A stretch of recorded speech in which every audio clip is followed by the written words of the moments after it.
இப்போ 2024 தோனியோட last match சொல்லியிருக்காங்க, அது போய் தளபதியோட லாஸ்ட் ஃபிலிம் சொல்லியிருக்காங்க, இதை அப்போ நடிக்க மாட்டேன் சொல்கிறாங்க. ஸோ இந்த வருஷத்தில் 2 பேர் யார் ரொம்ப மிஸ் பண்ணுங்க, தோனியா தளபதியா? இல்லை ப்ரோ, நான் 2 பேருமே மிஸ் பண்ணுறேன் ப்ரோ. தோனி சரி, விஜய் சரி, 2 பேருமே படமே பார்ப்பேன். அந்த ஷோ கிரிக்கெட் மேட்ச் பார்ப்பேன் ப்ரோ. 2 பேருமே. ஓகே, தளபதி பிடிக்குமா ப்ரோ உங்களுக்கு? பிடிக்கும் bro. Okay, Thalapathy last film என்ன? Last movie Leo bro. Okay, Thalapathy first film? First movie இன்றைய திருப்பி. தளபதி ஃபஸ்ட்டு மூவி இன்றைய திருப்பி. ஆமாம்.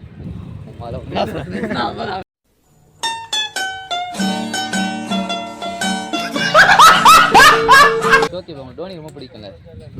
ஓகே, தோனி இப்போ எந்த டீம் இருக்காரு? சிஎஸ்கே இருக்காரு. ஓகே, போன வருஷம் யார் ஜெயிச்சா?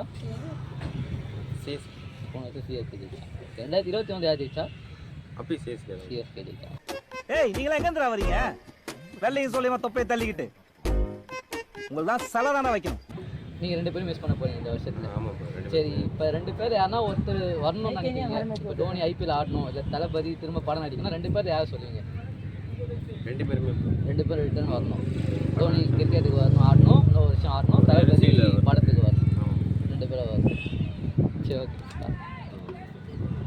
2024 தோனியோட லாஸ்ட் மேட்ச், அப்புறம் தளபதியோட லாஸ்ட் ஃபிலிம் இதுதான், இதுக்கப்புறம் நடிக்க மாட்டேன்னு சொல்லிட்டாரு. 2 பேர் யார் ரொம்ப மிஸ் பண்ணுவீங்க இந்த வருஷத்தில்? எனக்கு பர்சனலாக நான் தோனி தான் மிஸ் பண்ணேன். ஆமா, என்கிட்ட இருக்க எதிரா உன்னைய ஹெவியா லைக் பண்ண வச்சுச்சு முத்து போன்ற எனது சிரிப்பா, அல்லது முரட்டு தோல் உடம்பா, இல்ல நாட்டியம் ஆடும் என்னுடைய நடையா, அல்லது நவரசத்தையும் காட்டும் என்னுடைய முகம்? கிரிக்கெட் பெருசாக பார்க்க மாட்டேன். 10th ஸ்டாண்டர்ட்லேருந்து தான் பார்க்க ஆரம்பித்தேன். ஃபஸ்ட்டு ஸ்டார்ட் பண்ணது வந்து தோனிக்காக தான் பார்க்க ஸ்டார்ட் பண்ணேன். ஸோ தோனி தான் மிஸ் பண்ணேன். விஜய் பிடிக்காதுன்னெலாம் கிடையாது, விஜயும் படமும் பார்ப்பேன், ஆனால் தோனி தான். சரி, ஓகே. இப்போ விஜய் அரசியலுக்கு வராருல, அவர் வரணும்னு நினைக்கிறீங்களா? சீமான் வரணும்னு நினைக்கிறீங்களா? யார் வந்தாலும் புது சேஞ்ச் யார் கொண்டு வராங்களோ அதுதான். ஏன்னா இப்போ இருக்கவங்க எப்படி பண்ணுறாங்க எல்லாமே நமக்கு அவங்களோட ரூலிங் தெரியும்.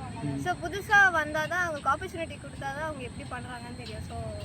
சரி, ஓகே. ஒருத்தர் இதுவாகனா இப்போ தோனி மேட்சுக்கு வரணும் அப்படின்னா விஜய் படத்துக்கு வரணும்னா யாரை சொல்லுவீங்க? இவங்க 2 பேர் யாரா ஒருத்தர் ரிட்டர்ன் வரணும்னா யார் 2 பேர் யாரை ஒருத்தர் சொல்லுவீங்க? படுத்துற நிமிஷம்னால தாங்க முடியலையே, தலை வலிக்குதுடா. அவளுக்கு விஜய் வரணும், விஜய் எனக்கு தோனி வரணும். உங்களுக்கு தோனி ஐபிஎல் வரணும். 2 பேருக்கும் 2 பேருமே வரணும். 2 பேரும் வரணும். சரி. யாருக்கு ஓட்டு போட்ட? உனக்கு தானே போட்டேன். உண்மையை சொல்லு. சத்தியமா உனக்கு தானே போட்டேன். அந்த ஆள்கிட்ட என்ன சொன்ன? அவனுக்கு போட்டேன்னு சொன்னேன். ஏன்ட்டு என்ன சொன்ன? உனக்கு போட்டேன்னு சொன்னேன். இதுல எதுல உண்மை? ரெண்டும் உண்மை தானே. என்னடா சொல்ற? அவர்கிட்ட வாங்கின காசுக்கு ஏணி சின்னத்துல ஒரு குத்து, உங்ககிட்ட வாங்கின காசுக்கு தென்னை மரம் சின்னத்துல ஒரு குத்து. ஆக மொத்தம் 2 குத்து. 2 குத்துனே. 3ஆவது குத்து நான் குத்தவா? குத்துனே, உன் கையை தரோளமா குத்துனேன். சரி, ஓகே. இப்போ 2024 தோனியோட லாஸ்ட் மேட்ச் சொல்லிட்டாரு. அதுக்கப்புறம் தளபதியோட லாஸ்ட் ஃபிலிமு 24 தான் இருக்கும். ஸோ இது 2 பேர் எது ரொம்ப மிஸ் பண்ண போறீங்க, தளபதியா இல்லை தோனியா?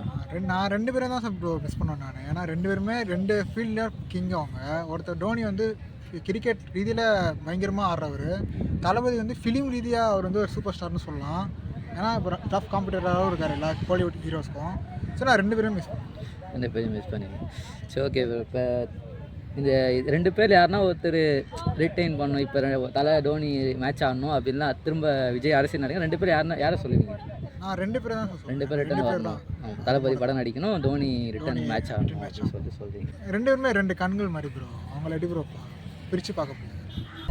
உருட்டு சரி, ஓகே. இப்போ தளபதியோட லாஸ்ட் ஃபிலிம் எதுனான்னு சொல்லுங்கள். லாஸ்ட் ஃபிலிம் லியோ நடிச்சிருக்காரு. ஓகே, தோனியோட லாஸ்ட்டாக கேப்டன்ஷிப் எப்போ இருந்தார்? 2023 ஐபிஎல் ஃபைனல் கேப்டன்ஷிப் பண்ணார். அவங்க ஜெயிச்சாங்களா? ஜெயிச்சாங்க. இப்போ யார் இருக்கா? இப்போ ருத்ராஜ் கைக்வாட் இருக்கா. அப்போ ஐபிஎல்லாம் பார்ப்பீங்க, தோனியும் பார்ப்பீங்க. Okay, super. இன்னொன்று விஜய் பற்றியும் தோனி பற்றி சொல்லுவேன். 2மே டிஃப்ரெண்ட் கேரக்டர்ஸ். 2 பேருமே டாப் ஹேண்டர் தான். 2 பேரும் டிஃப்ரெண்ட் கேரக்டர்ஸ். இவர் வந்து நம்ம விஜய் வந்து ஆக்சுவலாக வந்து தமிழ்நாடு ஃபிலிமில் தெரியும். மற்ற ஜென்ரலாக நீங்கள் போனீங்கன்னாக்கா ரொம்ப இன்டீரியர்லாம் போனீங்கன்னா இப்போ வந்து நிறைய டிவி மூவி வந்ததுனால எல்லாருக்கும் தெரியும். பட் நீங்கள் என்ன தான் நீங்கள் வேர்ல்டு லெவலில் போனீங்கன்னா தோனிக்கு இருக்கிற மாசு எங்கேயும் கிடையாது. மிஞ்சி போனீங்கன்னா நீங்கள் எங்கே போனீங்களான்னு தெரியும். ஒரு சின்ன சாதாரண ஒரு வில்லேஜில் போனீங்கன்னா கூட தோனி பார்த்தீங்கன்னா டக்குன்னு சொல்லிவிடுவாங்க. ஸ்போர்ட்ஸ் அந்த அளவுக்கு டெவலப்மெண்ட் ஆகிடுது. மூவி வந்து ஜஸ்ட் பாருங்கள், அந்த காலத்தில் நீங்கள் எவ்வளோ பார்த்துருப்பீங்க. மேர்லின் மன்றோ நடிச்சிருக்காங்க, அதுக்கப்புறமா ஜேம்ஸ் பாண்டி எவ்வளோ பேர் வந்திருப்பாங்க. யாராவது ஒருத்தர் பேர் சொல்ல முடியுமா? ஞாபகம் இருக்காது. ஆனால் தோனி பேர் நீங்கள் எப்போ வேணும்னா சுனில் கவாஸ்கர் சொல்கிறீங்க, கிளைலாய்டு சொல்லுவீங்க, அதே மாதிரி ரிச்சர்ட்சன் சொல்லுவீங்க, சொல்லிக்கிட்டே இருக்கலாம். கபில் தேவ் நம்ம இப்போ வேர்ல்டு சாம்பியனை வந்து வேர்ல்டு கப்பை வின் பண்ணி கொடுத்த கபில் தேவ் ஒவ்வொரு ஆளாக நம்ம சொல்லலாம். அதேமாதிரி முகமது அலி இப்போ வந்து பார்த்தீங்கன்னாக்கா பாகிஸ்தானில் முகமது அலி அப்போ வந்து வேர்ல்டு சாம்பியன் பாக்ஸிங் தான் டைசனு அது மாதிரி சொல்லிக்கிட்டே போகலாம். பட் ஆனால் ஃபிலிமில் சொல்லும் பார்க்கலாம் ரொம்ப கம்மி தான். ஆனால் டக்குன்னு வராது. அதாவது அது மாதிரி ஆனால் நீங்கள் வந்து என்ன சொல்லிடுறீங்கன்னா விஜயோட லாஸ்ட் மூவி அவருக்கு மாசம் இருக்கிறதோட தலை தோனிக்கு கண்டிப்பாக நீங்கள் எங்கே போனீங்கன்னா சரி இந்த மாதம் வந்து நிற்கும். அவர் வந்து இந்த இதுதான் இல்லை. நீங்கள் எம்ஜிஆர் நீங்கள் பார்த்துருக்கீங்க, அதுக்குள்ள சிவாஜி கணேசன் பார்த்துருங்க, எல்லாம் மூவி தான். இப்போ இருக்க ஜென்ரேஷன் பார்ப்பாங்களா? யாராவது பார்க்க சொல்லுங்கள், ஒரு படம் பார்க்க சொல்லுங்கள், பார்க்க மாட்டாங்க. அப்போ பழைய படம் பார்க்க மாட்டாங்கன்னு இல்லை, அந்த ஜென்ரேஷன் அதோடு முடிஞ்சிடும். பட் ஆனால் தோனி இது அப்படி கிடையாது. நீங்கள் கிரிக்கெட் நீங்கள் இப்போ எடுத்து பாருங்கள், வேர்ல்டு கப்பு கபில் தேவ் உட்காந்தா கூட இன்னும் நுனி சீட்டில் வந்து உட்காந்துருக்கு அந்த மாதிரி இருக்கும். ஒவ்வொரு மேட்சும் அப்படி ஆடிருப்பாங்க. ஸோ அதாவது 2 டிஃப்ரெண்ட் கேரக்டர்ஸு.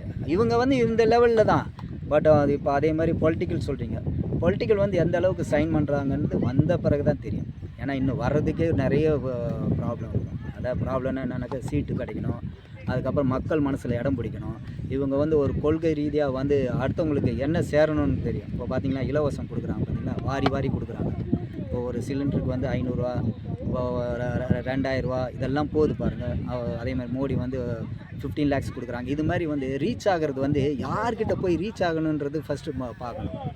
அந்த ரீச்சிங் தான் மெயின். அவங்க கொள்கைகளை எப்படி பரப்புகிறாங்கன்னு தான் பேர். அந்த கொள்கையை பரப்பி மக்கள் மனசில் போயிட்டு இடம் பிடிச்சாச்சுன்னா ஆட்டோமேட்டிக்காக ஓட்டு வாங்கிட்டு வந்துடுவாங்க. அது போய் ரீச் ஆகிறது எவ்வளோ பேருக்கு நம்ம தெரியும், எவ்வளோ பேர் அதை நம்புகிறாங்க, அதை நம்பி எவ்வளோ பேர் ஓட்டு போடுறாங்க, அதெல்லாம் நிறைய இருக்குது. ஸோ அதனால் அதுவும் பார்த்தீங்கன்னாக்கா 2மே டஃப் தான். பட் எந்த அளவுக்கு நம்ம பாசிபிலிட்டிங்கிறது மக்கள் வந்து தேர்ந்தெடுக்கிறத பொறுத்து தான் இருக்குது. ஏன்னா இவர் இப்போ வர்றாரு, யங் ஜென்ரேஷன் எல்லாம் போடுறேன்னு சொல்கிறாங்க. எத்தனை பேர் போடுவாங்க இங்கே வச்சு பாருங்கள். விஜய் சாருக்கு தானே விஜய் சாருக்கு தான் விஜய் சாருக்கு தான் யங் ஜென்ரேஷன் சொல்கிறீங்க நீங்கள். அங்கே பார்த்தீங்கன்னாக்கா கட்சியிலையும் வரும் யங் ஜென்ரேஷன் சொன்னால் கூட அந்த யங் ஜென்ரேஷன்லேயும் பார்த்தீங்கன்னா டிஎம்கேவும் இருப்பாங்க, ஏடிஎம்கே இருப்பாங்க, நிறையா அதர் பொலிட்டிக்கல் அவங்களும் இருப்பாங்க. ஸோ அப்போ வந்து ஸ்ப்ளிட்டாக தான் செய்யும். எல்லோரும் ஜென்ரலாக உள்ளே போகணுன்னாக்கா கொள்கை வந்து நல்ல ஸ்டஃப்பாக இருக்கும்.